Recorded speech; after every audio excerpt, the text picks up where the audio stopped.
बर्तमान क्रिकेट को नहीं एक बड़ खबर सामना को आसी सूचना जे इंडियन प्रीमियर लीग 2025 पूर्व क्रीड़ा प्रेमी आसी एक गुरुत्वपूर्ण खबर।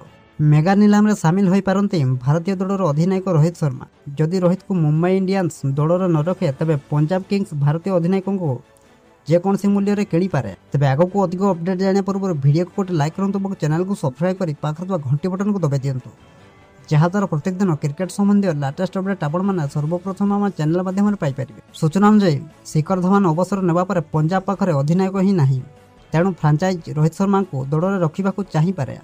मुंबई आईपीएल 2024 रे रोहित शर्मा को अधिनायक पदरू हटाई स्थान में हार्दिक पांड्या को नेतृत्व दायित्व दि जाता।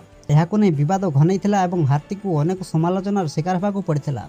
अधिनायक पदरू हटाଯିबा नहीं रोहित शर्मा को पूर्व कौन से सूचना दि जाई नथिला। एही दृष्टि रोहित शर्मा एथर मुंबई छाड़ी पारती जे प्रीति जिंटा कौन सी परिस्थिति में भारतीय अधिनायक को दल में सामिल करने को चाहते। पंजाब नहीं संकेत दे सारी दल एक्स एक फोटो शेयर कर रोहित और शिखर धवन नजर आसी पारती।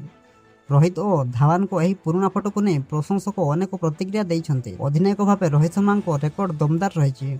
मुंबई इंडियंस नेतृत्व में 5 थर टाइटल जीति सारी। रोहित शर्मा ए पर्यंत 257 मैच खेली 6628 रन कर 2 शतक और 43 अर्धशतक सामिल रही।